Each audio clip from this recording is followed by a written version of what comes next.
leitura pela parte da manhã, nós levamos em consideração que as 3 questões que mais chegam ao Conselho, desde que nós temos gerido a autarquia, que foi a questão da astrologia, terapias florais e as terapias regressivas. Neste momento, nós vamos passar a discutir as terapias regressivas e, para tanto, eu chamo para coordenar essa mesa a Jaqueline de Oliveira Moreira, que é psicóloga, mestre em filosofia pela Universidade Federal de Minas Gerais, doutoranda em psicologia clínica pela PUC de São Paulo e professora da Newton de Paiva.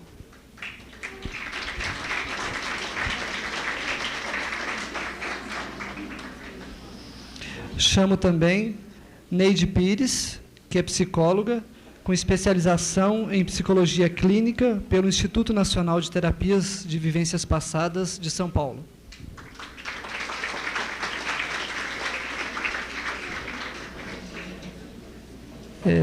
Chamo também uma pessoa que, infelizmente, nós cometemos a falha técnica de não ter registrado num dos convites. Nós tivemos o cartaz, né, e tivemos o material que foi remetido para casa. Então, para a casa de vocês, chegou um material que não tem o nome dele, mas estava previsto desde o primeiro momento. Foi uma questão de gráfica. José Maria Martins. O José Maria é psicólogo e médico.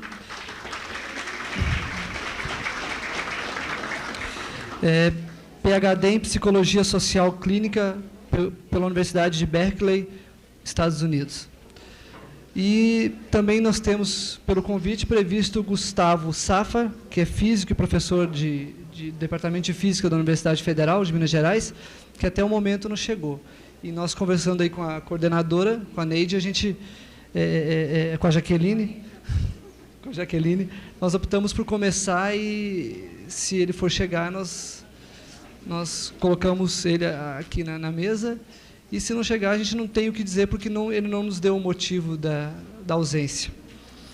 E lembrar vocês que, depois de finalizar esse debate, a comissão organizadora, Câmara de Ética e Câmara de Orientação e Fiscalização, farão um fechamento do evento.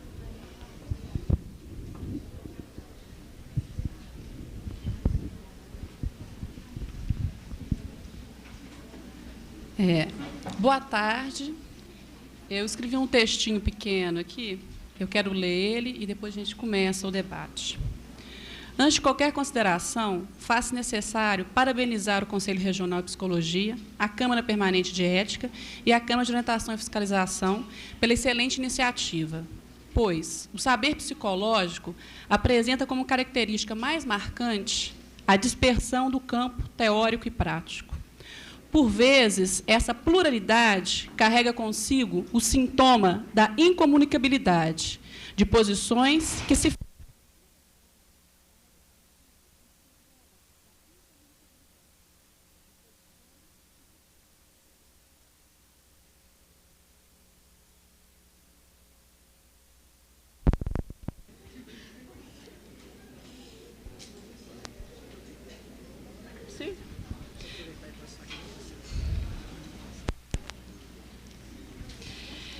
eu estava falando de como que a psicologia vive uma dispersão muito grande e que essa dispersão, não?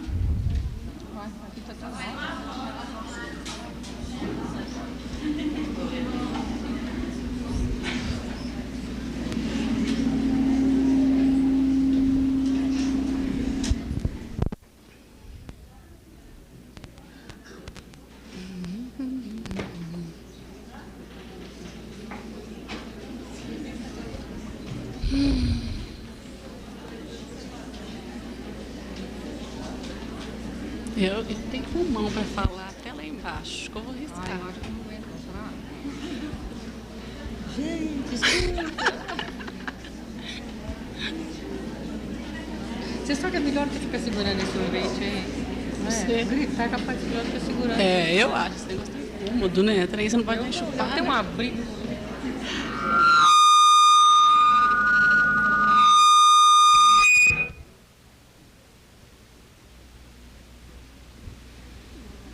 Vocês estão me escutando? Então, eu estava falando da dispersão do campo psicológico, né? A psicologia sofre por uma dispersão, nós temos várias teorias, várias práticas, e essas teorias e práticas, elas se fecham, se alienam em seus guetos. Não há a comunicação. E criar o espaço de comunicação é muito mais do que necessário, é imperioso, porque nós precisamos saber o que acontece nas outras práticas, nas outras teorias. E eu acho que, nas práticas alternativas, a falta de comunicação é ainda pior e coloca as práticas num lugar muito delicado. Continuando aqui no meu texto, eu acho que é muito importante a gente criar um espaço para ouvir o outro, para ouvir principalmente as diferenças, né? Nesse sentido, eu acho que nós temos que questionar todas as teorias, todas as práticas, não só a partir do campo epistemológico, mas principalmente a partir do campo ético. Na outra vez, ela perguntou sobre o que é ciência, né? Eu achei que foi uma pergunta muito interessante. Eu dou aula de fundamentos da psicoterapia. E, por muito tempo, a psicologia tentou responder esse ideal de ciência positivista, onde se havia um tribunal e todo mundo devia colocar os seus títulos para se considerar se era científico ou não.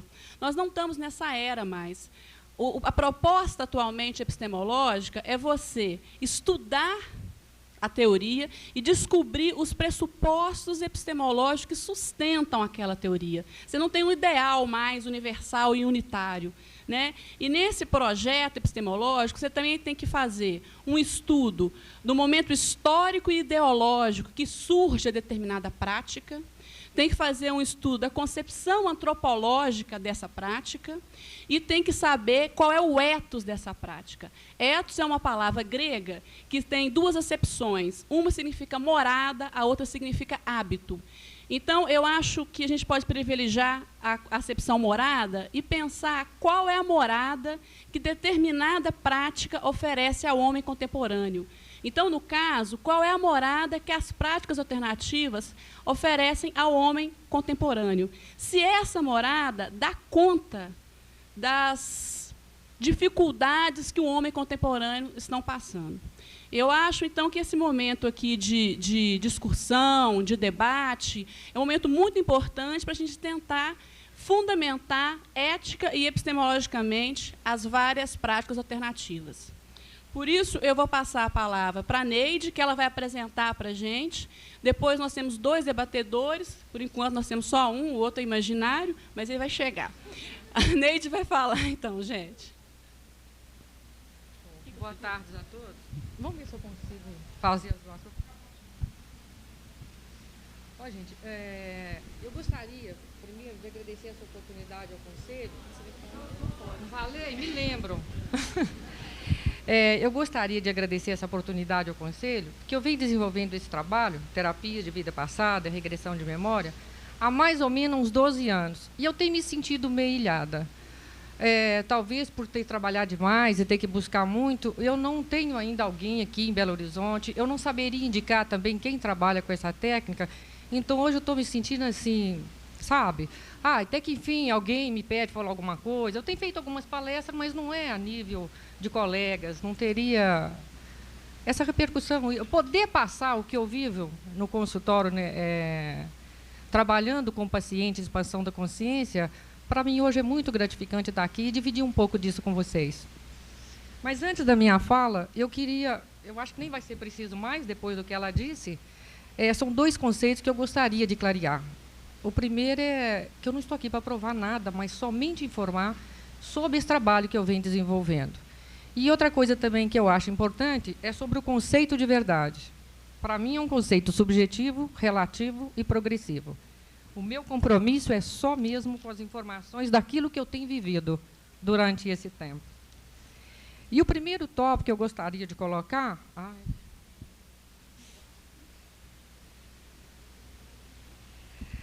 com relação ao nome que tem se dado a essa técnica, terapias de vida passada ou regressão de memória. A meu ver, o nome mais adequado seria a terapia através da expansão de consciência. À primeira vista, pode até parecer que o nome não tem nada a ver, mas não é bem assim. Eu tenho observado ao longo do tempo talvez até para as pessoas assim mal informadas, tem havido muitas distorções, mal-entendidos, e até mesmo deturpando uma técnica que tem comprovado resultados tão terapêuticos, eficientes, né? Talvez pelo nome, terapias de vida passada ou regressão de memória, esse nome possa sugerir, no sentido pejorativo da palavra, o misticismo, ou a técnica fica muito restrita a sistema filosófico ou crenças religiosas. Por exemplo, o paciente que não acredita em regressão de memória, em vidas passadas, na reencarnação, ele não vai procurar esse tratamento. Então, já é mais uma restrição. E outra coisa que eu tenho observado também são os comentários dentro e fora de consultório. Quantas vezes eu ouvi e falei assim, regredir? Eu não, eu tenho medo de ir e não voltar. E se eu ficar lá? Eu tenho ouvido isso. Outras colocações também, assim, olha, eu não quero buscar nada de vida passada, porque essa vida já me pesa demais. Entretanto, né, senhores, eu não sei se fenômeno é um nome adequado para as coisas que acontecem no consultório, mas eu consideraria os fenômenos não podem mais estar sujeitos a sistema de crenças e eles devem ser pesquisados e observados como tal. A terapia, eu tenho chamado essa terapia não mais de vida passada ou regressão de memória. Eu tenho me referido a ela como a terapia através da expansão de consciência. E a terapia através da expansão de consciência trabalha com o paciente no estado alterado de consciência.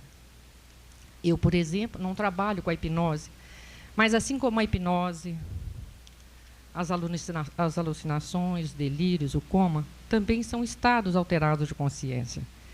E o estado alterado de consciência no qual o paciente é colocado dentro dessa técnica é o estado expandido de consciência, no qual o paciente totalmente consciente, ele trabalha os seus corpos sutis.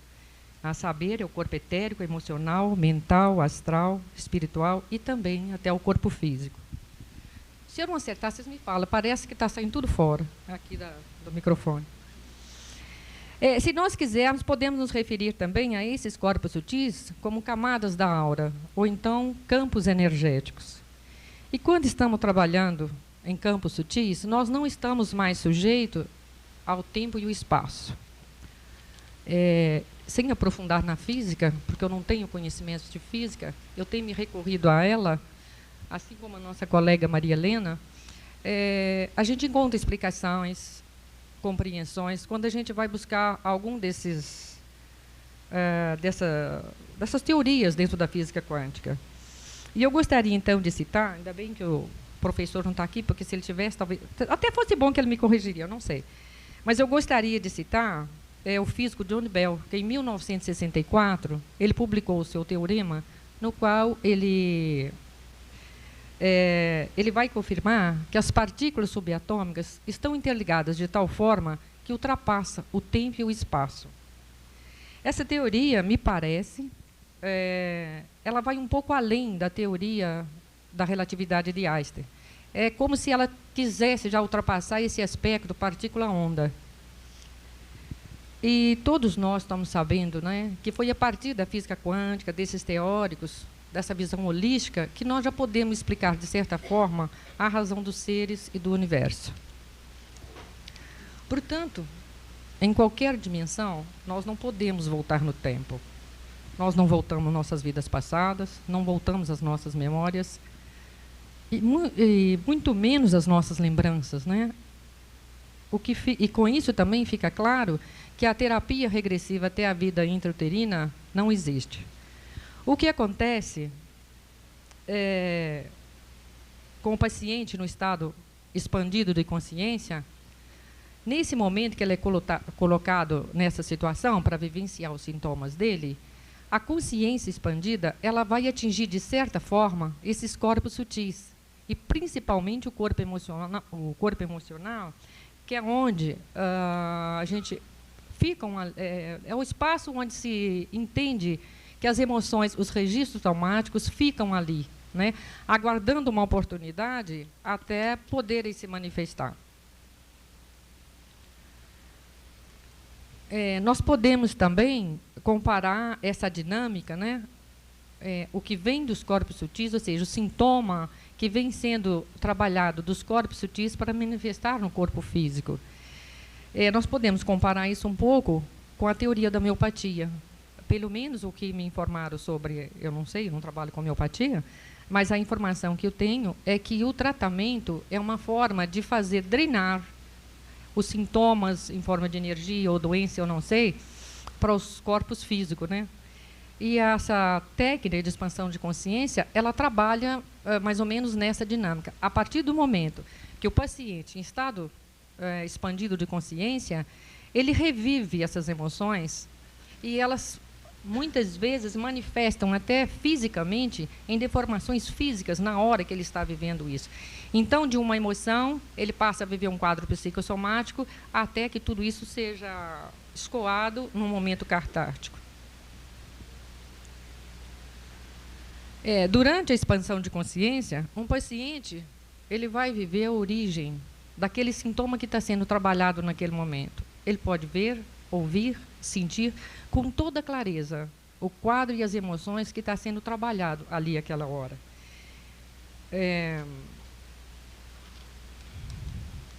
Uma coisa também que ajuda a clarear é que nós especializamos corpos a partir da matéria relativa ao seu respectivo mundo ou dimensão.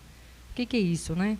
Isso quer dizer que cada registro vai ser lido de acordo com a especificidade de cada corpo. Então, se nós estamos sofrendo uma depressão, ou uma tristeza, ou uma raiva, isso é lido no corpo emocional. Isso, quando somatiza, isso vai expressar no corpo físico, que vai ter uma leitura como sensações ou dores. Em relação, gente, a vidas passadas, há evidência, sim, de que nós revivemos emoções de vidas anteriores. Mas também há evidências de que, se trabalhando com emoções, estas podem ser identificadas com alguma história e se expressar através dessa história. Os registros vivenciados durante a expansão de consciência nos leva a vivenciar, a estar de encontro ali com situações que deveriam ser pesquisadas. Deveria-se abrir um espaço onde pudesse ver o que acontece quando se trabalha com um paciente em expansão de consciência. Acontece realmente muitos fenômenos ali. Eu tenho buscado, através da física quântica, uma explicação, uma compreensão, mas é óbvio que isso precisa ser pesquisado, analisado, criar um espaço para esse tipo de coisa, para não ser apenas essas situações, essas vivências, serem neutralizadas apenas com o sistema de crença. Eu tenho sentido muita falta disso.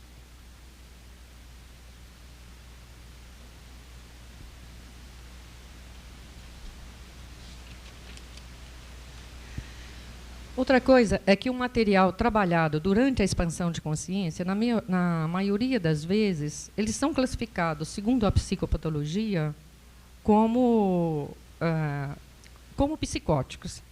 E são exatamente as alucinações, os delírios e os surtos que estão sendo vividos por esse paciente e que nós tememos tanto, né? Falar em surto, alucinação, delírio, isso causa, né? Até a Helena estava falando ali ainda há pouco, olha, cuidado com o remédio, se tirar você entra em surto. Com o trabalho em expansão de consciência, isso não acontece, não. O paciente pode chegar no meu consultório delirando, ele está pronto, ele está no prato para ser atendido, né? Porque ele já está com a consciência expandida. Eu tenho um exemplo bem forte, para mostrar como isso acontece. Apesar do tempo ser pouco, eu acho que vale dar esse exemplo. Há uns tempos atrás, eu estava trabalhando com uma paciente e ela estava totalmente psicótica. É uma moça, e ela estava vivendo uma situação de perseguição por um jornal que... É claro que isso se refere a uma vivência anterior, tá? Ela havia sido uma jornalista e estava sendo perseguida. Esse era o surto dela. E teve um dia que ela entrou, assim, totalmente surtada no consultório e chutou, brigou, chegou na janela, falava palavrões de todo calão. E eu estava sentada olhando que hora que eu podia intervir. E ela xingando, e eu falei, chamei-a pelo nome, que era um nome feminino.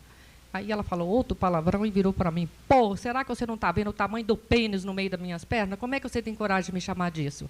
E eu falei assim: pois não, senhor, pode sentar aqui na minha frente, vamos conversar. E ela veio e colocou a cabeça, ele, né? Veio e colocou a cabeça no meu colo e continuou falando da perseguição, do que ela estava vivendo, que aquilo é um absurdo, e chorou e xingou. E a emoção foi fluindo, fluindo, o delírio foi escoando, e ela foi vivendo aquilo e eu fui a conduzindo nesse processo. No final, ela estava chorando com a cabeça no meu colo e falei assim: ah, Neide, que bom, né, que meu nome é fulana de tal. Quer dizer, ali mesmo ela escoou aquele processo. Então, não há contraindicação que o paciente possa ser trabalhado mesmo estando em estágio surto. Eu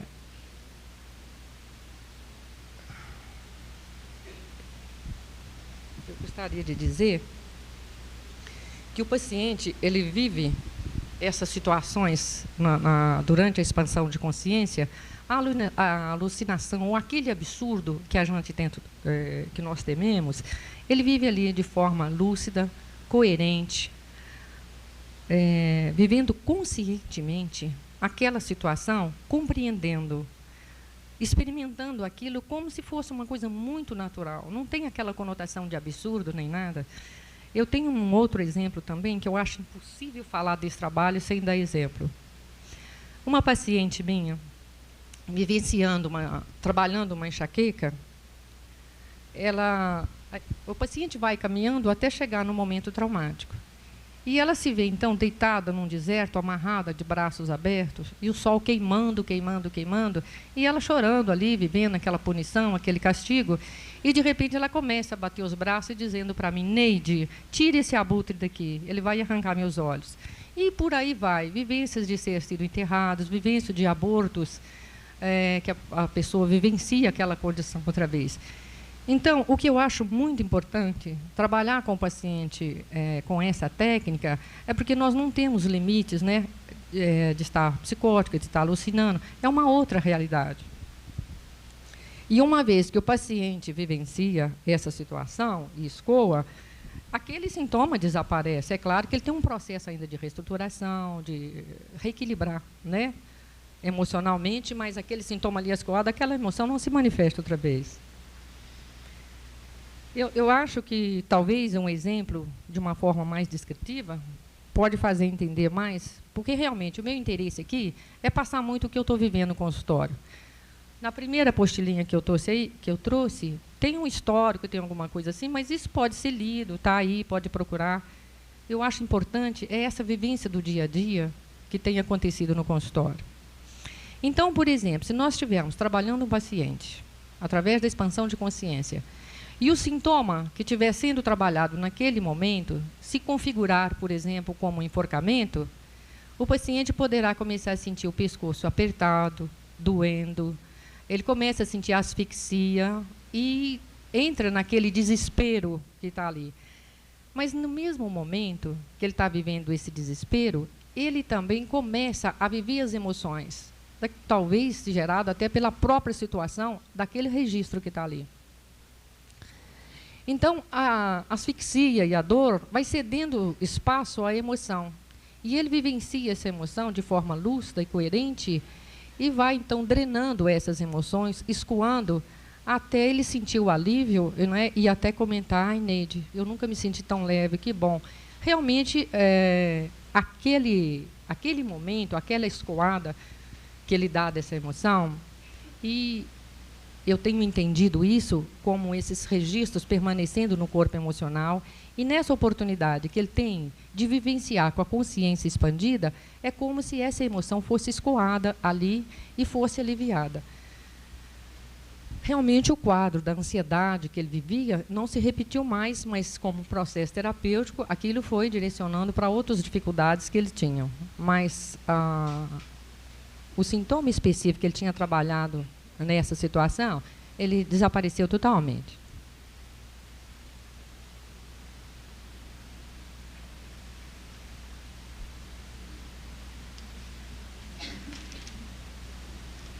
Agora, uma coisa que é preciso ficar bem claro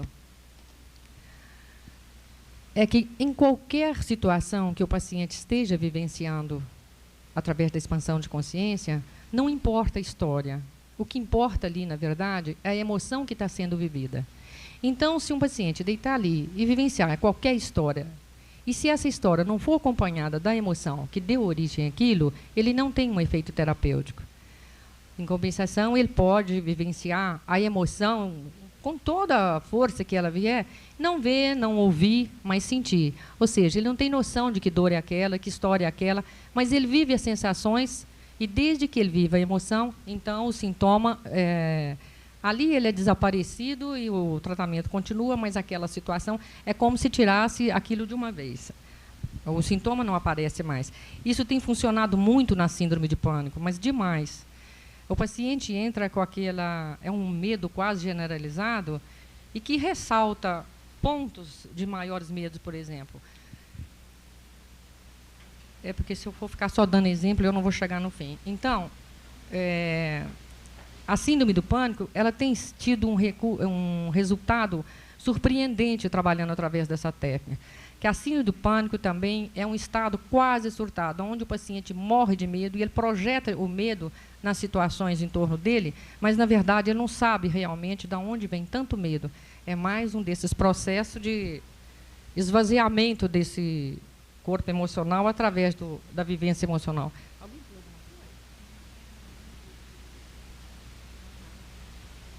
É porque esse negócio aqui atrapalha. Bom, gente, o paciente encaminhado ao consultório, ele passa por uma entrevista e uma anamnese, e, iniciando o tratamento, todas as sessões terão a duração de 2 horas. Com relação ao tipo de paciente indicado para esse tratamento, eu não tenho encontrado ainda sintomas ou quadros que não pudesse ser indicado para o tratamento através da expansão de consciência, a não ser os portadores de alguma cardiopatia que são impedidos de vivenciar emoções fortes. E também no caso das gestantes, que é contraindicado a emoção que a mãe poderá vivenciar durante a sessão. É um tal de óculos e isso aqui que está fazendo uma confusão.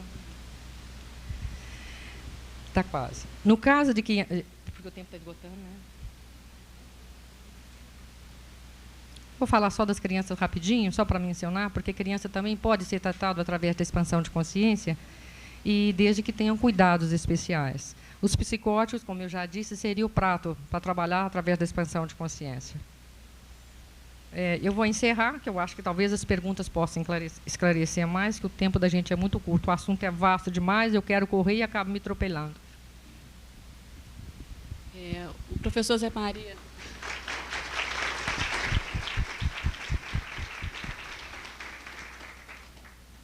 O professor Zé Maria vai falar e, logo após, nós vamos abrir para o debate, porque eu mesmo tenho um monte de perguntas para fazer para você. Obrigado.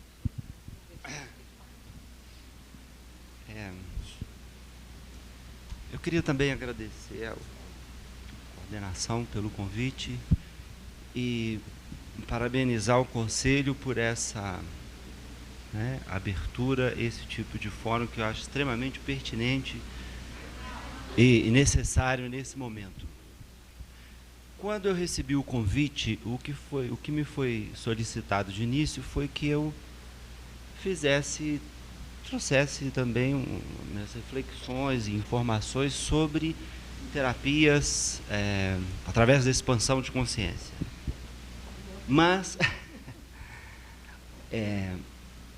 ouvindo as palestras hoje, os debates, eu acabei tomando uma outra posição. Eu acho que eu vou fazer outra coisa. Pelo seguinte, eu acho que inicialmente o que eu ia fazer era trazer os conceitos básicos de estado de consciência, as pesquisas que são feitas, e realmente eu encontrei mais de 300 artigos publicados em revistas oficiais da psicologia nos últimos 5, 6 anos. Então, há um interesse muito grande. Mas eu acho que isso aí seria muito complexo e cansativo e inviável de se fazer em 15 minutos ou 30 minutos. Então, há um outro aspecto que eu acho que é mais importante. E ele tem a ver com a questão da ponte. Porque esse diálogo entre, vamos dizer, as alternativas e o oficial é meio complicado.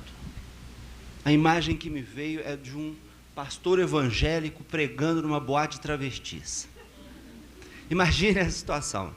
Então, há muitos... Isso tem acontecido muito, inclusive hoje eu vi, às vezes as pessoas colocam algumas questões, não há nem resposta, porque não há um ponto comum, um ponto de referência comum para o diálogo. Até acredito que existe interesse, abertura, mas há uma série de dificuldades aí. Então, as reflexões que eu vou trazer têm mais esse sentido, de contribuir na direção de nós pensarmos o que pode ser feito realmente na prática. Porque o diálogo, a diferença tão grande, partindo-se de princípios completamente diferentes, não vai dar em nada. Em algumas pessoas nós vamos notar um pouco uma certa até tolerância, né? Ah, não, a liberdade é preciso, todo mundo pode ser. Mas, de fato, lá dentro não está havendo diálogo. E vice-versa, né, dos dois lados. Então, eu quero começar com alguns dados, antes de entrar nas reflexões e em algumas propostas que eu quero discutir com vocês. Primeiro, nenhuma forma de psicoterapia até hoje conseguiu demonstrar, isso eu estou falando dentro da psicologia, vamos dizer, oficial, acadêmica, né? Nenhuma forma de psicoterapia conseguiu demonstrar a sua superioridade sobre as outras. Nenhuma, apesar de elas partirem de pontos de vista diferentes, metodologias diferentes, técnicas diferentes, visão de mundo diferentes. Então, e principalmente isso, a prática é diferente. Apesar de a prática ser completamente diferente e se aplicar ao mesmo tipo de clientes, os resultados são idênticos.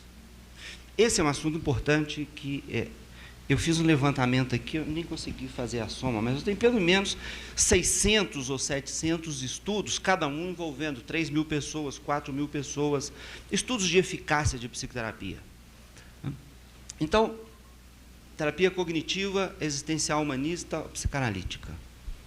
As atitudes são diferentes, as práticas são diferentes, os pressupostos são diferentes, e, no entanto, o resultado é o mesmo. Como é que é possível isso?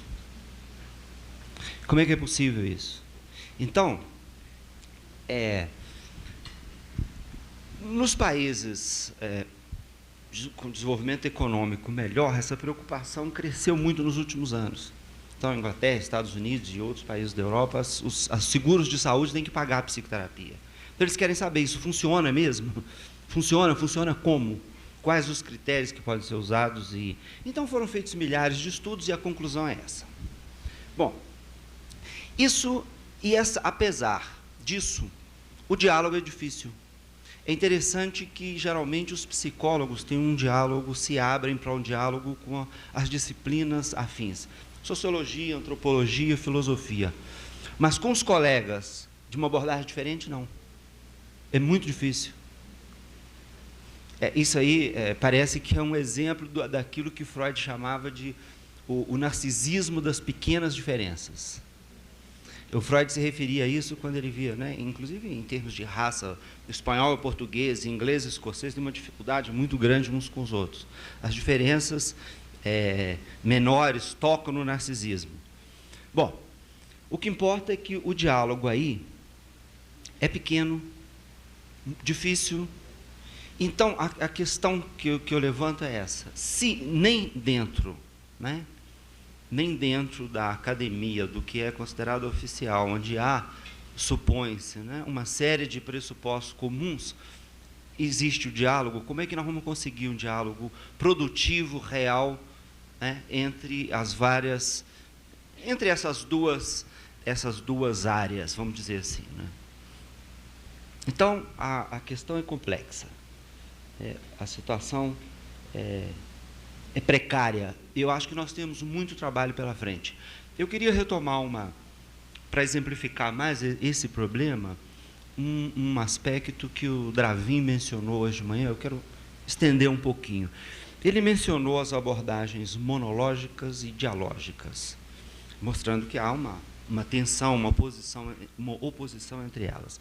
Então, na abordagem monológica, que vai englobar, né, as abordagens empíricas positivistas, o que importa, o que acontece é que há essa divisão, né, entre o sujeito e o objeto. E ela é chamada de monológica porque é um monólogo, é uma descrição da realidade feita por um sujeito. Está dentro do paradigma da representação. Então, eu posso fazer um estudo do seu cérebro e saber muita coisa sobre o seu cérebro. Mas eu jamais vou saber o que você está pensando agora, ou como que você está se sentindo aqui. Porque isso aí dependeria de você, do diálogo, de você se expressar para mim. Então, há essa divisão dentro da psicologia. Um outro palestrante citou, acho que foi o... Bom, me esqueci o nome dele. Ele citou a questão de que nos Estados Unidos está havendo um excesso, né, de interesse pelas artes mudas, né? Milhares de pessoas nos congressos de psiquiatria biológica, e ele falou, 300, 400 de psicanálise. Então, porque aí a questão é outra, né? Você dá o remédio, você vai trabalhar com o cérebro, a psicofisiologia, o objetivo. A outra abordagem, que é a dialógica, que implica no diálogo, vai trabalhar com o sentido, com a comunicação. Essa tensão continua, e ela é causa de muito desentendimento e muita dificuldade no avanço do conhecimento. Atualmente, se fala muito na multiplicidade, na diversidade, mas é preciso que se faça uma distinção. Não se trata de fazer uma apologia da fragmentação. A dissociação é uma coisa. A dissociação... Agora, é possível superar a dissociação, vamos dizer, em termos da complementação. Não é? É possível se superar a dissociação sem anular a diversidade. Então, com relação às abordagens monológicas e dialógicas, eu acho que não vai haver jeito. Nós caminhamos para a complementação. O que você nunca vai poder saber sobre a vida íntima da pessoa, estudando o cérebro fisiologicamente, mas o oposto também é verdade. Nós nunca vamos saber do cérebro, em termos científicos, em termos psicofisiológicos, só a partir do diálogo, da compreensão. Então, elas são complementares, e eu acredito que seja possível, né, que nós consigamos superar as dissociações, mas isso é um trabalho longo. Mas, para isso, esse diálogo é essencial. Então, eu queria, para terminar esse aspecto, esse tópico, citar Whitehead, um filósofo que no início do século já dizia isso. Na lógica formal, a contradição é símbolo de derrota, mas na evolução do conhecimento real, ela marca o primeiro passo em direção a uma nova vitória. Então, o que pode ser feito em termos no sentido de se facilitar esse diálogo de verdade, o diálogo verdadeiro e não o diálogo da aparência, né? A ciência não é um conjunto de respostas, nunca, mas é um conjunto de processos, né, e meios para se conseguir respostas. Citando o Bachelard, o conhecimento científico é sempre provisório. O que estava correto, não há nenhum conhecimento científico que permanece. Mas o espírito científico já tem características que podem deixar de ser provisórias. E eu acho que aí está um ponto em que nós podemos começar a trabalhar, e encontrar chegar a um ponto de consenso que permita o diálogo. Senão, uma quantidade imensa de dados vai se perder. Eu estou vendo a descrição dela de experiências de trabalho com a expansão da consciência. Há uma riqueza imensa de conhecimento que ela adquire e adquiriu no trabalho. E esse conhecimento é um conhecimento do tipo que o Polanyi chamou de conhecimento tácito. Ele é diferente do conhecimento teórico explícito. Quer dizer, ela pode ter os dois, mas essa distinção é importante. O conhecimento tácito é aquele conhecimento que está incorporado na capacidade afetiva, cognitiva da pessoa. É como o conhecimento do pianista. Ele aprende a tocar e ele sabe tocar. Na hora ele não pode ficar pensando na teoria ou nisso daqui. Conhecimento. Na terapia parece que há é certo que existe um tipo de conhecimento que é dessa categoria. E ele é adquirido. E o outro tipo de conhecimento é chamado explícito, é o conhecimento teórico, o conhecimento em que há elaboração, é o conhecimento que predomina na universidade. Então, aí é uma racha, de novo, entre a teoria, a escola e a prática. Então, eu acho que esse é o momento, é um momento importante em que se cria essa ponte, para se criar essa ponte, que a universidade se abra para, né, fazer esse diálogo entre conhecimento tácito e o conhecimento explícito. E é mais do que isso, o conhecimento explícito vai ter uma função, né? O conhecimento tácito muito facilmente fica mecanizado, vira rotina. Então, o conhecimento teórico pode abrir o espaço para o questionamento, o espaço para o novo, para a renovação. E vice-versa, mas o conhecimento tácito é uma fonte imensa de conhecimento. Mas, de novo, eu quero frisar isso, né? É preciso que se crie o ponto comum, ponto de referência, porque em ciência, em teoria do conhecimento, não dá para ser nem caipira, nem carnavalesco. Eu vou explicitar isso. Caipira, eu vou brincar com a ideia, apesar de nós estarmos em Minas, né, quer dizer, são mineiros e brasileiros, nós não podemos aceitar nem o caipirismo epistemológico, que é o fechamento para o novo. O caipira vive no mundo dele, quer dizer, a conotação, né, pejorativa do caipira é do fechamento, o receio do novo. Isso acontece demais na área de pesquisa, na área de psicoterapia, de ciência, de psiquiatria, o tempo todo, né? Então, seria o caipirismo epistemológico. O outro oposto, e muitas pessoas se fecham dentro de um sistema, é arriscado, é difícil realmente lidar com a complexidade dos saberes de hoje, e de opções e de éticas. Então, é uma forma de defesa se fechar dentro de um sistema. Bom, o oposto seria o carnavalesco, né? O oba-oba, de se aceitar qualquer coisa. Isso acontece constantemente também, né? Então, esse equilíbrio vai ser importante, mas para ele nós precisamos de encontrar, de construir as pontes. E essa ponte pode, um dos aspectos, vamos dizer, um dos elementos para a construção dessa ponte poderia ser exatamente um consenso sobre o que não é mais provisório no conhecimento científico, no espírito científico. Eu vou voltar a isso, mas antes eu quero dar 1 ou 2 exemplos do que eu quero dizer com isso. São exemplos ilustrativos sobre esse caipirismo epistemológico. Eu encontraria centenas, dezenas, mas há um que é importante porque ele se refere a uma posição do Franz Alexander, que escreveu um texto conhecido sobre história da psiquiatria, e um grande número de psiquiatras lê esses textos e assimilam, né, um certo etnocentrismo. Então, o Franz Alexander, em contato com um yogi em meditação, coloca isso lá, década de 50, 40, se não me engano. Ele examina o yogi e diz: isso é catatonia, catatônico. Quer dizer, o que aconteceu?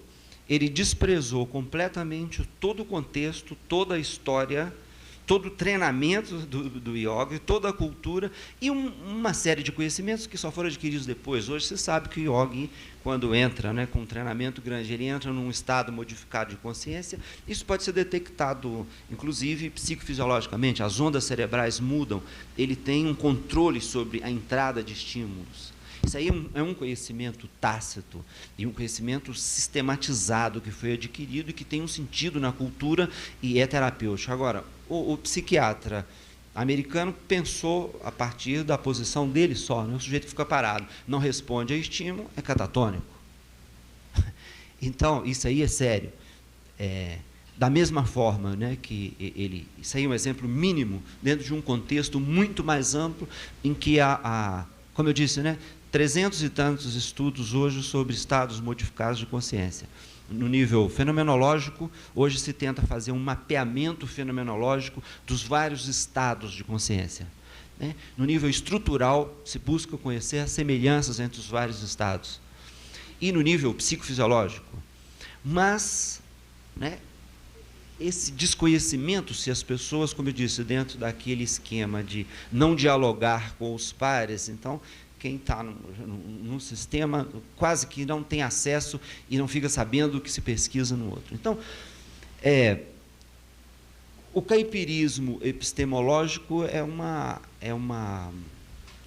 vamos dizer, uma dificuldade, uma deficiência que pode ser eliminada exatamente a partir do diálogo. De novo, eu friso, a universidade tem que ser o local, né, onde se procure encontrar esse ponto comum. Senão o diálogo vai continuar como o evangélico com travesti.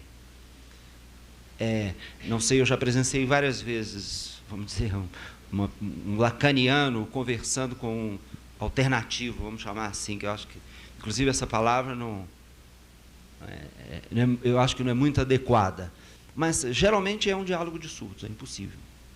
Sabe? Porque as pessoas partem do conhecimento teórico quando a base é outra, a base não é conhecida. Então, nós teríamos que explicitar essa base.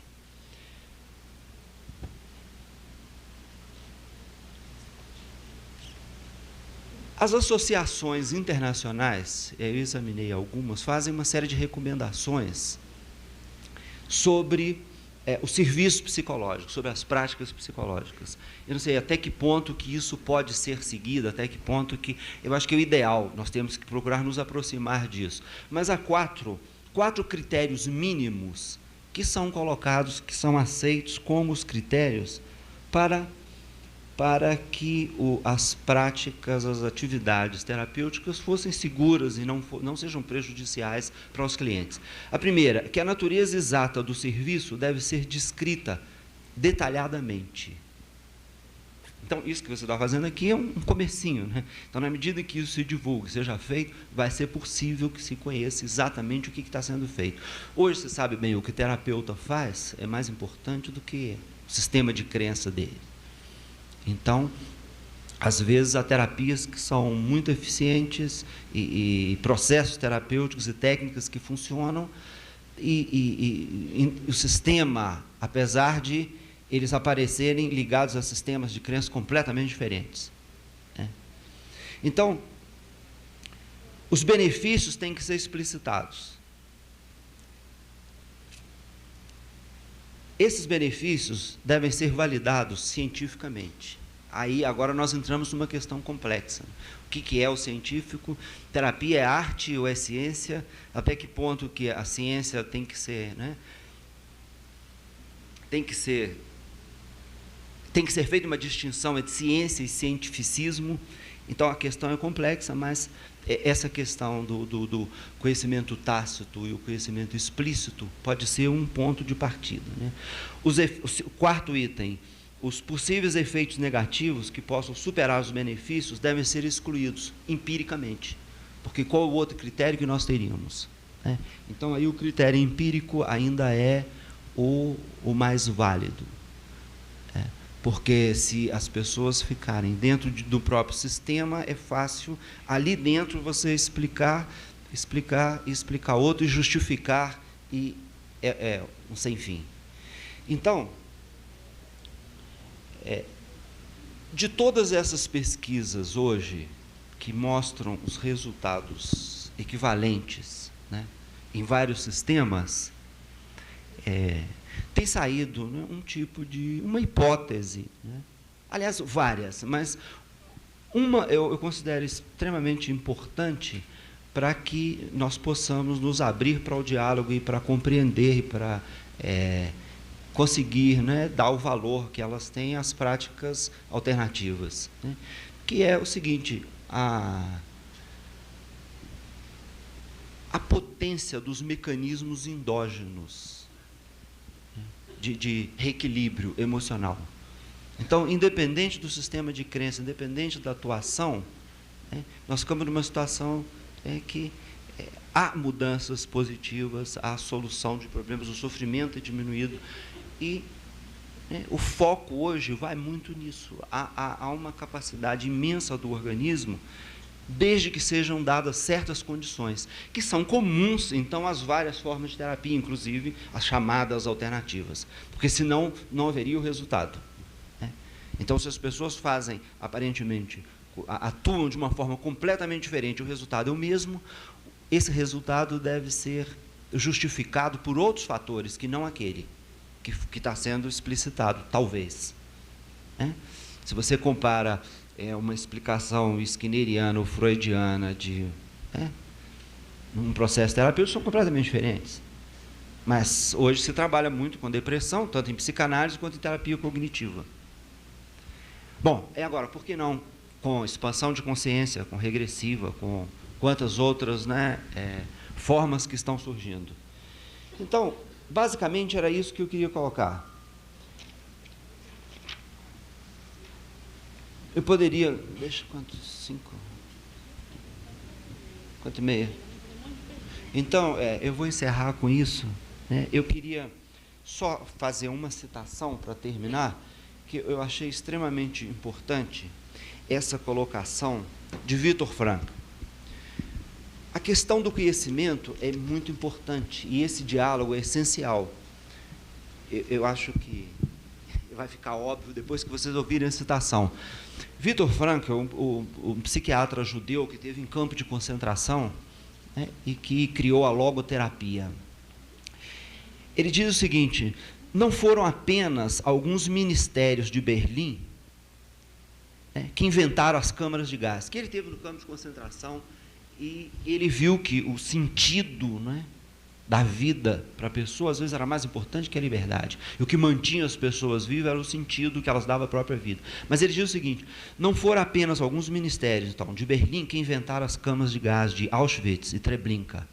Eles foram preparados nos escritórios e salas de aula de cientistas e filósofos nihilistas, entre os quais se contava e conta alguns pensadores anglo-saxônicos laureados com o prêmio Nobel. É que, se a vida humana não passa do insignificante produto acidental de umas moléculas de proteína, e essa é uma visão que ainda predomina na ciência oficial, na biologia, né? Nós somos resultados de uma evolução ao acaso, uma evolução por acaso. Pouco importa que um psicopata seja eliminado como inútil e que ao psicopata se acrescentem mais uns quantos povos inferiores. Tudo isso não é senão um raciocínio lógico e consequente.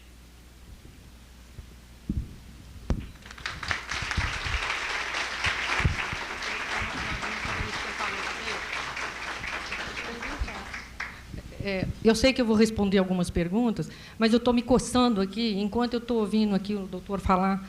Esse arsenal todo de conhecimento, esse processo todo intelectual de teorias, me dá vontade de dar um grito e falar assim: olha, eu estou com o balaio cheio de experiência e eu não acho nenhuma teoria que possa me ajudar.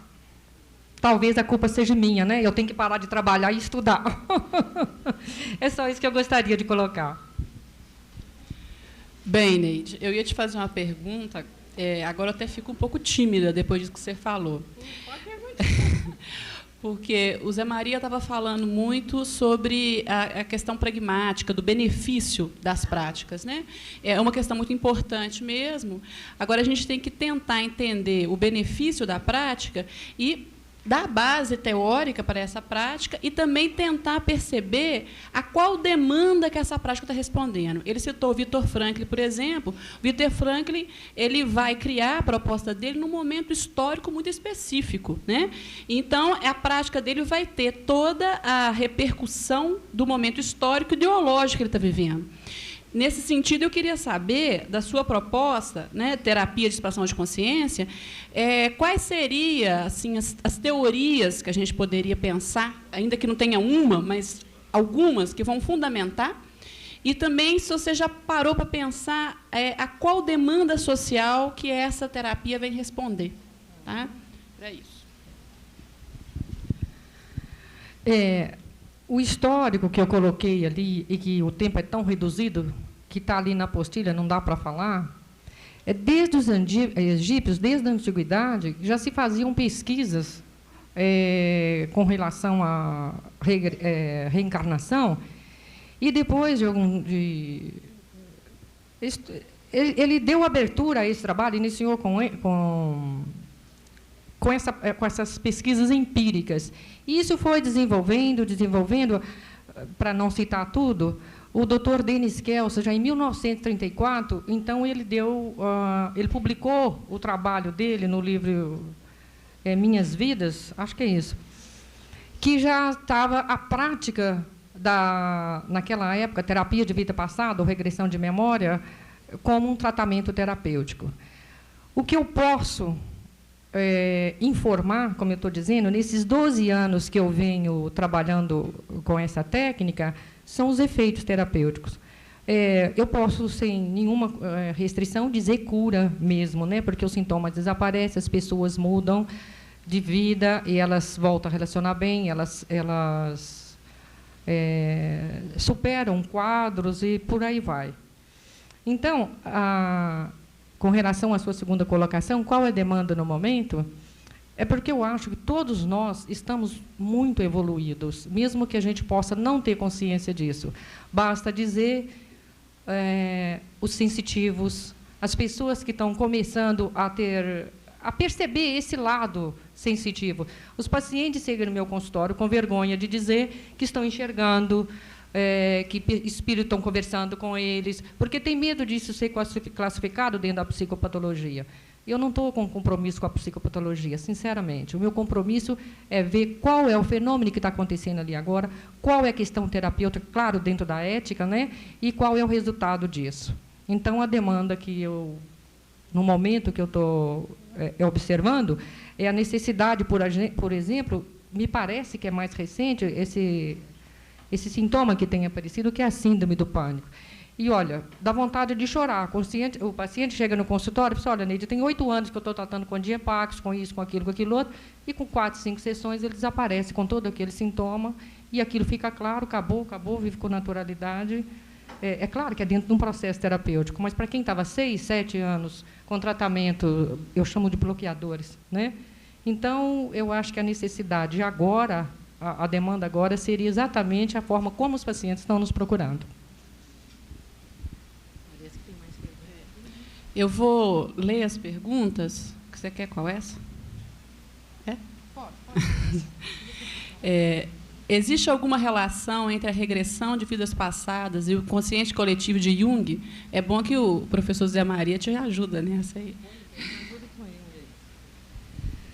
Pode até parecer assim, uma especulação da minha parte, mas é aquilo que eu falei. Eu sinto falta do que eu ando vivendo em consultório e isso não está sendo assim, não tem um espaço ou uma equipe.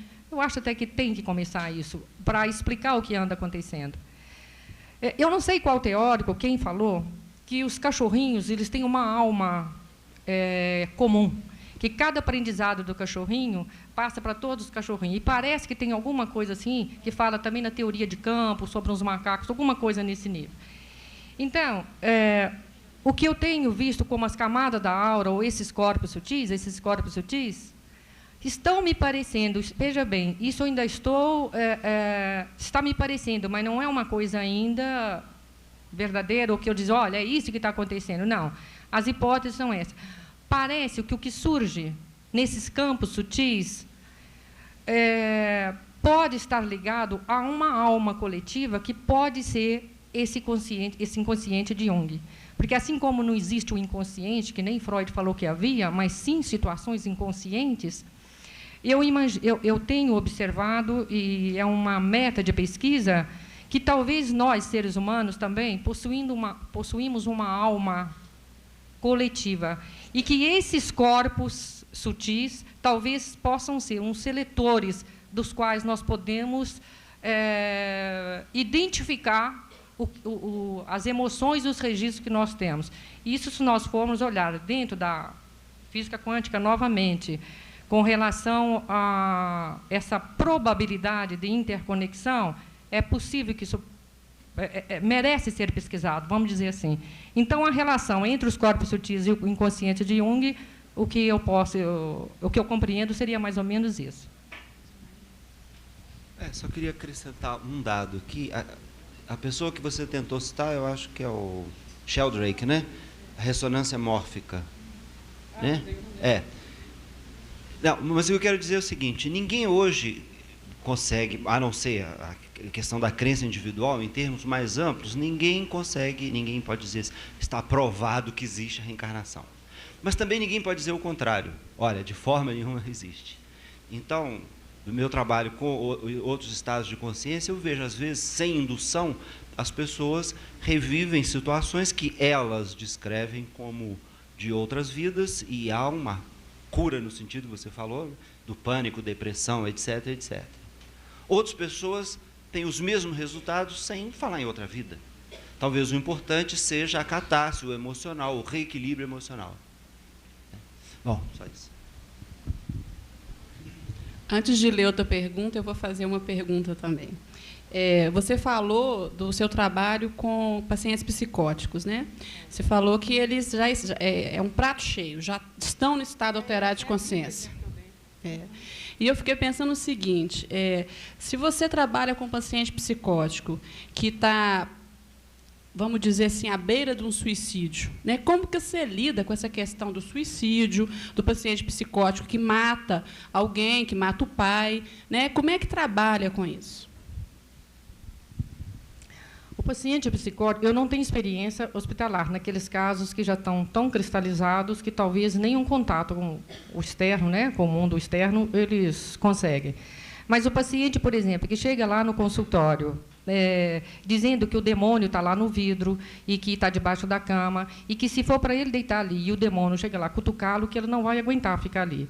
Então, é trabalhado esse demônio até que esse demônio se caracterize naquilo que seria o registro da emoção. Isso é um paciente psicótico. Aquele caso que eu relatei da paciente, né, que estava vivendo como um homem também, é um caso surtado psicótico, lá bem caracterizado, né? Então, desde que o paciente aceite ali o tratamento, ele tenha condições de submeter o tratamento, o suicídio ele é colocado para ser vivenciado. Ele está revivendo um registro dele, né? Então, vamos dizer, teoricamente, se eu percebo que tenho percebido que esses registros estão nesses corpos sutis e, por alguma razão, de uma vida para outra, aquilo não foi escoado, ele está ali. Então, a partir do momento que ele vai revivenciar aquele suicídio, ele vai revivenciar também a emoção que o levou a tal atitude. Então, a partir do momento que ele escoa aquela emoção que o levou ao suicídio, ele também não sente mais vontade de se matar. Com certeza. 90% do que acontece no consultório é como se fosse registro de vida passada, embora a importância seja sempre dada à emoção que se está trabalhando. A gente atribui a vidas passadas porque são situações vivenciadas ao vivo, a cor, o paciente está vendo, ouvindo, sentindo, e a gente faz essa referência pelo que a gente conhece da história, né? Vou ler mais duas aqui. Existe alguma correlação entre a terapia através da expansão da consciência e a chamada psicologia transpessoal? São primas. São primas. Ela respondeu. Está dentro do mesmo escopo de vida. Por que alguns terapeutas dessa abordagem trabalham com a hipnose e outros não? Tá.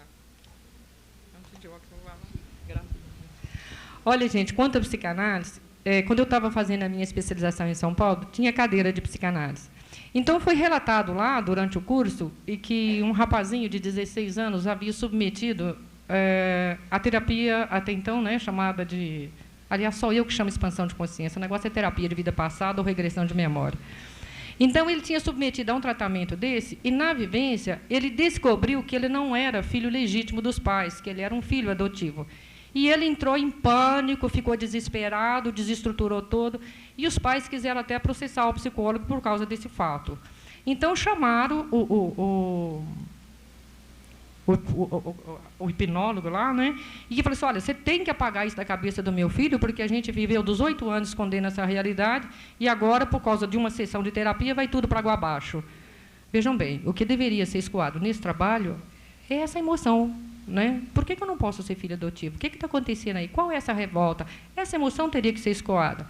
Mas, entretanto, o que foi feito foi uma espécie de apagamento dessa situação e ele continuou achando que ele era o filho dos pais. Isso eu não trabalho assim. Então, eu abominei desde o início o trabalho com a hipnose. O paciente é totalmente consciente, ele não precisa de estar hipnotizado, ele vivencia, ele conversa comigo o tempo inteiro, né? Neide, toca isso daqui que você vai arrancar meus olhos. Neide, segura minha mão, porque eu estou passando por alguma coisa aqui. Então, não há necessidade da hipnose. E isso não é uma hipnose, é um estado alterado de consciência. Se é um estado pré-hipnótico, eu não sei. Eu só sei que ele está totalmente consciente vivendo ali. Ok? Agora é minha vez de novo.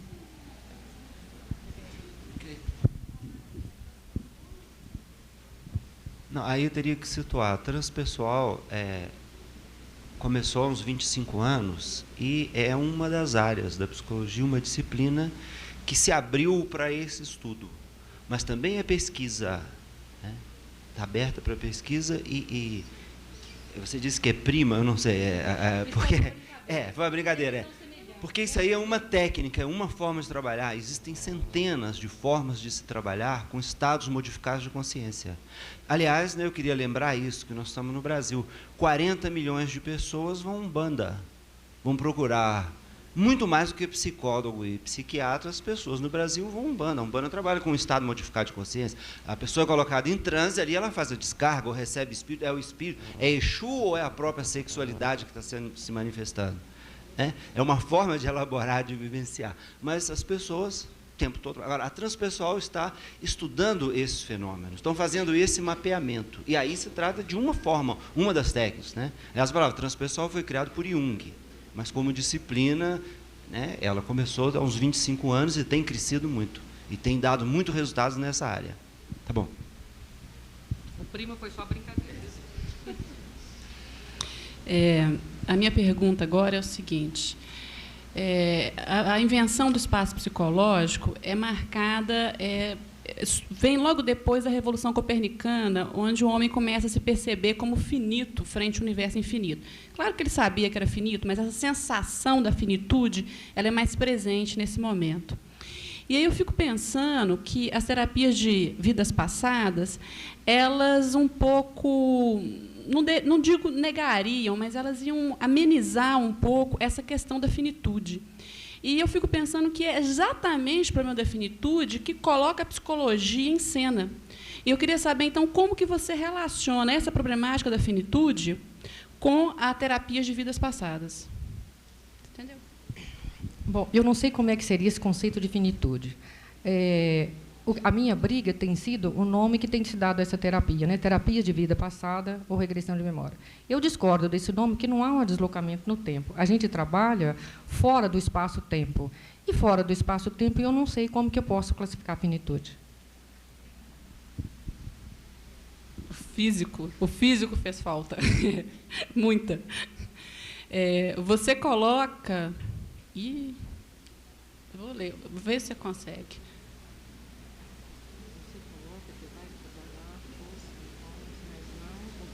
Vou ler outra. As informações que são exteriorizadas na terapia das regressões ficam armazenadas aonde? As informações que são exteriorizadas na terapia da regressão ficam armazenadas aonde? Olha, quando eu iniciei o meu curso de psicologia, que eu trabalhava com a psicanálise, eu achava que ficava armazenado no inconsciente. Ele não é topográfico, não sabe onde ele está, mas eram inconscientes e isso satisfazia a gente. Hoje eu percebo, até mesmo pela leitura dos chakras, que, de alguma forma, ela se manifesta de uma forma sutil ali naquilo que está sendo vivenciado. Então, até que se prove ou que veja isso de uma forma que eu coloquei até aqui no princípio, que verdade, para mim, é um conceito relativo, subjetivo e progressivo. Então, elas ficariam no corpo emocional. Até porque um paciente pode vivenciar uma situação de vida passada, uma história, mas se ele não ativar, se ele não vivenciar as emoções, o efeito é nulo, o efeito terapêutico é nulo. Então, até que se descubra, esses registros permanecem, para mim, ali no corpo emocional, que é um corpo sutil. Quer falar alguma coisa? Eu vou resumir essa pergunta aqui do que eu entendi. A pessoa está perguntando sobre a técnica que você usa, que ela não conseguiu entender direito. Já que não é hipnose, que técnica que seria? Eu não posso falar da hipnose, como eu não me especializei em hipnose, eu não fiz curso mesmo por opção. A técnica, o estado que o paciente trabalha é um estado alterado de consciência. Então, quando ele expande essa consciência ali, na hora que ele está no divã vivenciando isso, é como se ele concentrasse, por exemplo, numa dor de cabeça. Eu descrevi aqui um exemplo do paciente que poderia estar trabalhando uma história como se fosse enforcamento. Acontece assim. A partir do momento que ele expande a consciência, concentrando naquilo que ele está sentindo ali, é como se aquilo fosse se abrindo, ou então, como se essa consciência fosse expandindo e ele fosse colhendo essas vivências que ele tem. Leitura, ele vê, ouve, sente. Então, não há como dizer, é um estado expandido de consciência consciente. Não é? Ele não precisa estar inconsciente para ter um estado expandido de consciência. Será que eu respondi? Quer formular novamente?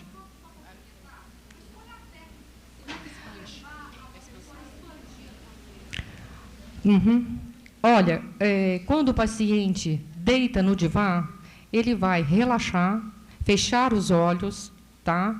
E vai ficar concentrado no barulho do corpo dele, na sensação que ele está sentindo a nível de corpo, se não tiver manifestado outra emoção ainda. Então, vamos supor que ele vá trabalhar uma enxaqueca. A hora que ele deita e concentra, essa dor de cabeça começa a manifestar. Então, ele vai concentrando, fala, minha cabeça parece que está sendo apertado por um ferro e está me dando uma tristeza, e vai desenvolvendo essa história na qual ele acaba vivenciando, sendo torturado. Simplesmente colocar... É a mesma coisa que eu virar para você e dizer assim, olha, tem um ponto ali, imagine que você está entrando dentro dele. Claro que racionalmente é impossível, mas a nível de expansão de consciência é possível. Deu para entender? Eu queria só fazer um último comentário, porque isso aí estava dentro do que eu iria trazer inicialmente, que é a questão de estado de consciência e como se modificar, né? Então, há muitas formas de se modificar o estado de consciência. Então, a ideia é que o processo estaria incompleto, o processo emocional, um processo traumático, o que for. Então, se você modifica o estado de consciência, ele vai emergir por si, vai ocorrer por si. Então, ninguém cura ninguém. Realmente, é o processo da natureza. Mas você pode atuar com técnicas psicofisiológicas, trabalhando com respiração, trabalhando com movimento. Ela parece que trabalha com uma focalização no aspecto, com a inibição do fluxo de pensamento, com música, com movimento. Todas são técnicas de modificar, existem dezenas de técnicas de se modificar o estado. Modificando-se o estado, você, de certa forma, rompe com o processo do ego e, portanto, com as defesas. Então, os processos podem acontecer. Espero que tenha clareado um pouquinho mais.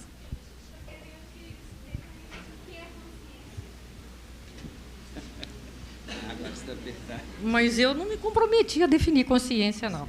Tá, então vamos dizer, o que eu estou chamando... Hein? Eu não ouvi. Olha, cientificamente, eu não sei conceituar consciência, sinceramente. Eu tenho prática, né? Consciência é aquilo que está sendo pensado e vivido pela pessoa naquele momento. É assim que eu vejo, não tem mais como definir, sinto muito. Talvez a definição de Jung clareie, né? Jung define como consciente qualquer processo psíquico. Qualquer processo psíquico é consciente quando eles têm uma relação com o eu, com o ego. Então, aí é que ele define consciência. É a relação, a percepção imediata, mas relacionado com o ego. Se não tem uma relação com o eu, se não tem o sujeito, não existe consciência. Só existe sujeito para... Só existe consciência para um sujeito. A relação com o sujeito é que é consciência. Pode dizer que é meio esquisito, mas... A última pergunta aqui. A expansão da consciência não seria uma forma de desencadear a oportunidade de serem revividos as emoções recalcadas como uma compensação reequilibrante? Como que é ali de novo, por gentileza? A expansão da consciência não seria uma forma de desencadear a oportunidade de serem revividos as emoções recalcadas como uma compensação reequilibrante? Eu posso dizer que se dá no processo também, né? Porque se ele está expandindo a consciência, se ele está...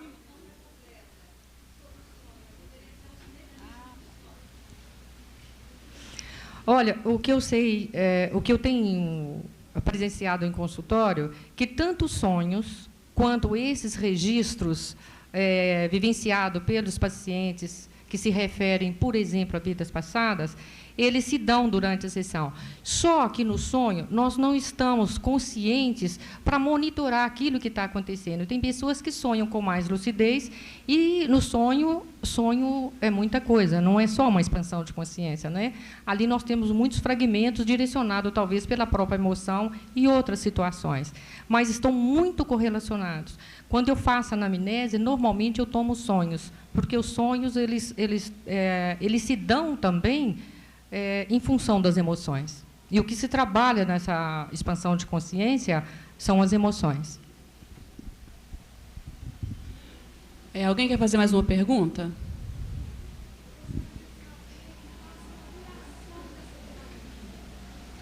Ela perguntou sobre a duração da terapia.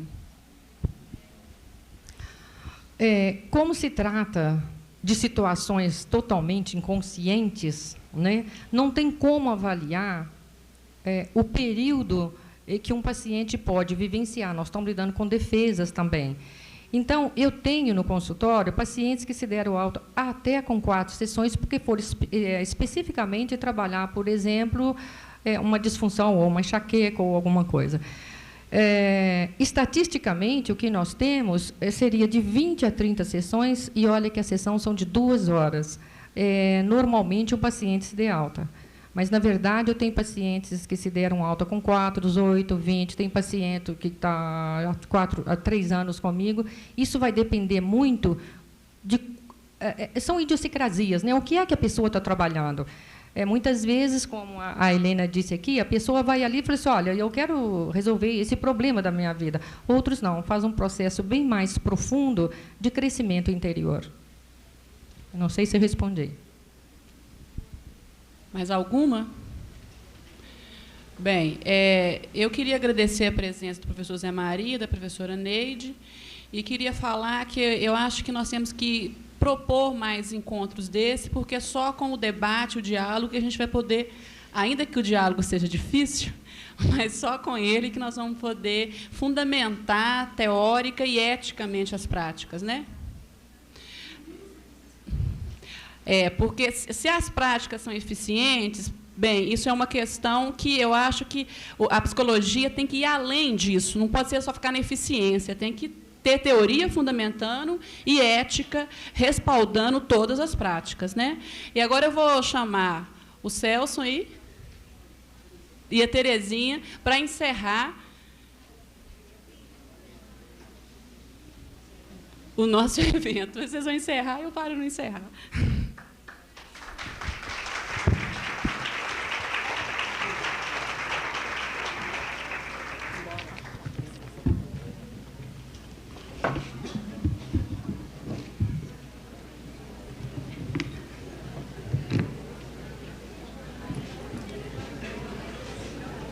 Queremos agradecer ao Colégio Sistema, a presença de vocês, aos nossos convidados, né, que atenderam o nosso convite. E também é muito importante que nós possamos dar um retorno e que vocês venham saber qual que vai ser agora o próximo passo e esse material, esse resultado desse debate, para que ele vai nos servir, né? Eu gostaria de dizer que o Conselho, todos nós sabemos, não é função dele validar nenhuma técnica, né? A função do Conselho ela é clara, ela é orientar, disciplinar, fiscalizar o exercício da profissão, cuidar para que o exercício profissional seja feito com ética e que o nosso compromisso primordial é realmente um compromisso social. Mas nós entendemos, a nossa gestão, e já é um processo que já vem acontecendo, que o Conselho, a partir do momento que o que acontece na prática vai esbarrar e no nosso dia a dia, lá, né, nós temos que estar tomando decisões e encaminhando as questões que nos chegam. Então, é nossa função também propiciar esse debate, poder contribuir, né, convidando a universidade, porque quem valida a técnica é a comunidade científica, é assim que está definido, mas o Conselho não vai simplesmente cumprir com isso, né? Vamos realmente possibilitar que hajam mais encontros, que nós possamos estar sempre redimensionando a nossa prática, tentando fundamentá-la teoricamente, cientificamente, e que possamos também estar sempre atentos às questões éticas que nos chegam. É muito interessante, assim, porque a ética é alguma coisa que está além da questão da moral, da norma. Não dá para afirmar na letra fria da lei. A gente tem discutido e as coisas nos aparecem, isso é na prática. Acontece que a ética vai um pouco além disso, né? Então, a gente se depara com uma questão assim, por exemplo, há uma resolução, essa resolução está em vigor, a resolução tem efeito de lei, que proíbe, né, a divulgação e associar essas práticas à psicologia e aos psicólogos. Agora, nós vimos aqui que colegas nossos são muito éticos com aquilo que se propõe a fazer na clínica, né? Então, mas isso às vezes chega como uma infração ética ao código que regulamenta a profissão e que proíbe isso. Então, assim, esse é um impasse. Eu acho que a gente está no dia a dia lidando com os impasses, que as diferenças estão aí, e que o importante é que a gente possa conviver, tentar discutir, tentar encontrar caminhos. Eu acredito que não vamos chegar jamais a um único resultado, mas, pelo menos, estamos propiciando o debate e nós esperamos que isso é algo que possa haver, assim, em termos de continuidade dessa discussão e desse redimensionamento da nossa prática. O resultado desse trabalho, né, desse fórum, isso será encaminhado ao Fórum Nacional, que vai acontecer no dia 29 desse mês, em Brasília. Todos os outros regionais no Brasil inteiro também estão promovendo esses debates. Esses resultados vão chegar até lá, e aqueles que estarão participando desse Fórum Nacional, eles vão tentar encontrar uma forma de reconduzir a questão para o Conselho Federal. O que esse Fórum Nacional, ou seja, o que a categoria decidir, em termos da categoria nacionalmente, é isso que vai nortear a ação do Conselho Federal com relação a essas práticas. E nós, aqui do Regional, nós nos comprometemos, assim como vocês receberam o convite para participar desse debate, esse resultado do Fórum Nacional, vocês receberão também o que é que ficou decidido lá. Eu vou passar a palavra para o Celso, e aí, assim...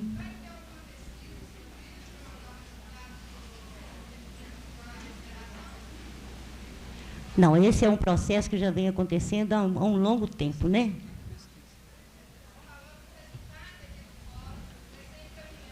Não é o resultado. O que isso tudo foi gravado, esse material, se eu falei resultado, me desculpe. O resultado que eu digo é o material que foi produzido aqui, em termos de debate, e isso vai ser avaliado no Fórum Nacional. E o Fórum Nacional, com base nisso, na discussão da categoria, lá em Brasília, no dia 29, vai, então, encaminhar para o Federal uma definição com relação ao norteamento que se vai dar com relação ao exercício profissional. E isso é um processo que é longo, que já aconteceu no Regional, que vem desde há muito tempo. Respondi. Vou passar a palavra para o Celso agora. Obrigada, então.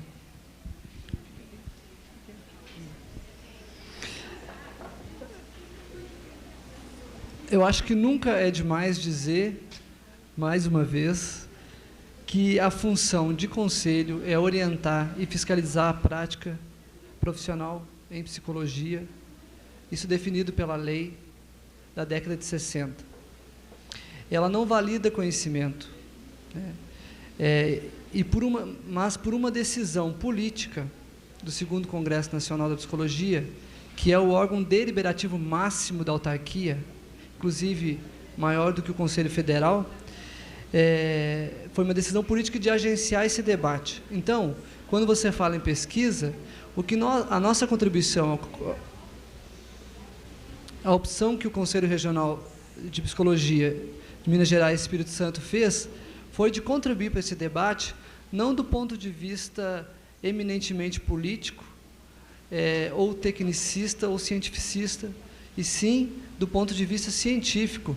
E como nós não somos um lugar que produz conhecimento e nem valida o conhecimento, nós colocamos as pessoas que estão praticando, né, e as pessoas que estão produzindo conhecimento, né, a grosso modo, por assim dizer, as pessoas que praticam e a universidade, para que elas pudessem falar da questão e nós pudéssemos organizar, de alguma forma, essa produção e isso servir como uma base científica, como uma base do ponto de vista da produção do conhecimento, que não é fechado, que é dinâmico, que é histórico e social e que está hoje apontando, né, o debate para uma questão que me pegou bastante aí durante o debate, que é o seguinte: nós não podemos, com nenhuma técnica que pretende trabalhar o ser humano, aplacar as contradições desse sujeito e nem da sociedade. Como nós, enquanto autarquia, não queremos aplacar as contradições que existem no exercício profissional. E o debate está aí para provar isso. E como nós regulamentamos uma profissão, e isso é feito embasado do ponto de vista da ciência, porque como é que nós iríamos regulamentar uma profissão se não existisse um referencial? E como nós não podemos também fazer isso de qualquer referencial, mas de um referencial consensado, eu penso também que não pode existir uma psicologia pessoal construída a partir de uma crença pessoal, que ela deve estar o tempo todo se sustentando os seus conceitos, né, em algum lugar que dê a possibilidade de ter um confronto dentro de uma comunidade. Porque, se a gente for ver do ponto de vista sociológico da produção do conhecimento, os processos sociais que validam o conhecimento, eles se dão dentro de uma comunidade, e o próprio embate dentro da comunidade científica é que vai aparando as arestas, e jamais cristaliza o conhecimento, pelo contrário, ele solidifica o conhecimento na medida do debate. E quando há uma virada conceitual, essa virada ela se deu a partir de um debate muito aprofundado, e realmente ela é uma evolução, uma revolução conceitual, e não uma confusão conceitual. Então, outra questão também é a gente não cair numa confusão conceitual. Eu acho que é isso que a gente pode deixar como contribuição. A gente recebeu muitos retornos já desde que a ideia saiu, no próprio dia de hoje, e foi bastante difícil de montar esse encontro, porque, assim como é difícil dar o espaço, também é difícil as pessoas virem ocupar o espaço, né? A autarquia dificilmente deu espaço até hoje, mas também para as pessoas virem ocupar o espaço, nós tivemos que, foi um exercício de correr atrás das pessoas e pensando o tempo todo assim, quem poderia contribuir a partir da discussão conceitual, né? Então, ficamos por aí e o resultado a gente espera estar dando retorno para a categoria. Tá bom? Boa tarde.